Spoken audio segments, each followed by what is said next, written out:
So the book I'm reviewing today is a fairy tale, and I'm really sorry I don't know how to pronounce it. Is it Signe or Signe Pike? It's Signe Pike. And I'm sorry if I don't know how to pronounce it. I'm not really good with pronouncing names. I read this on my Kindle, so I don't have the hard copy to show you, but just from the Kindle, I just love that photograph. I just love it. It's just beautiful. But I thought I'd read you the back of it. So the synopsis on the back of the Kindle.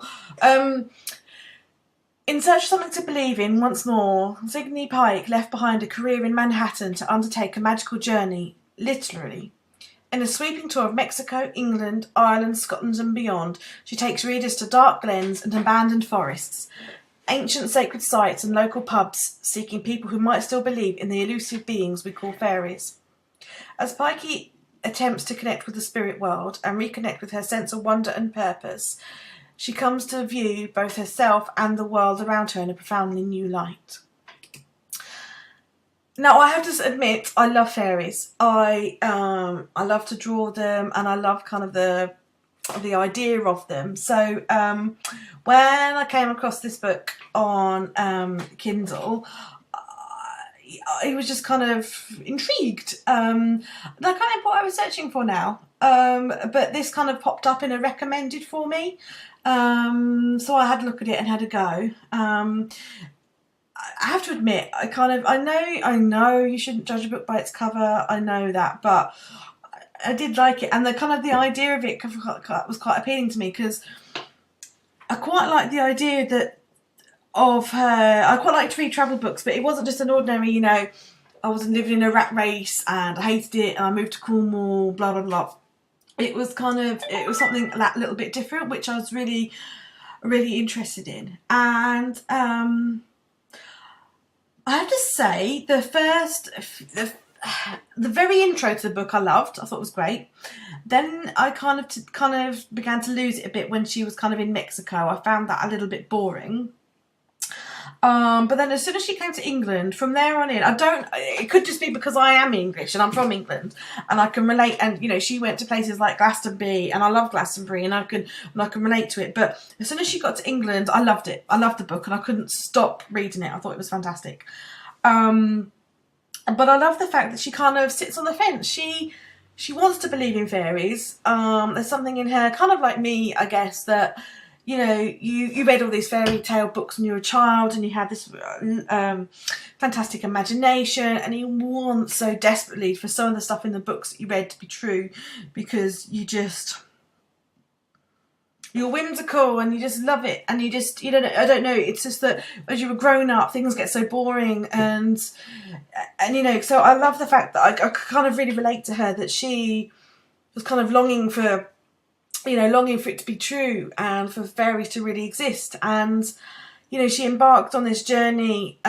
She did her researching. She kind of found out places that were really, had a lot of fairy culture and a sort of fairy folklore.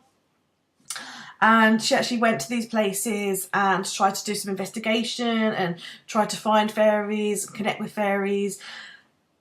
And as much as she was kind of really hoping and wishing and willing to see fairies or to have a fairy experience, she was also partly playing a bit of devil's advocate and partly being a little bit sceptical, which I kind of liked, because I think if it was kind of all, I believe in fairies this, fairies that, fairies, you kind of might be a bit like, gee, is she for real? And, I think she'd lose all credibility and, what's the word?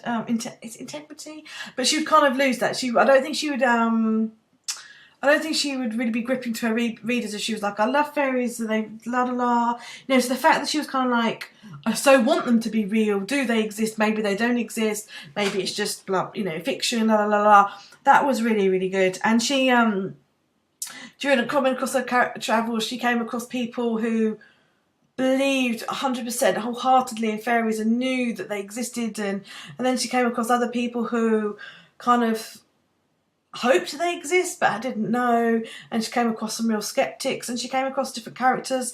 She came across a group of bikers, group of male bikers, and you know, so she really came across all walks of life, but everyone had something in common. You know, even the bikers, they kind of wanted her to succeed, wanted her to find fairies, to see if they existed, or to find out more about folklore. So, so yeah, it's not, you know, it's really interesting. And if nothing else, if you know, if you've got a slight inkling in fairies, then you should read it because it is good. But also she travelled around, as I say, Mexico, a bit of the States, and in various places in the United Kingdom.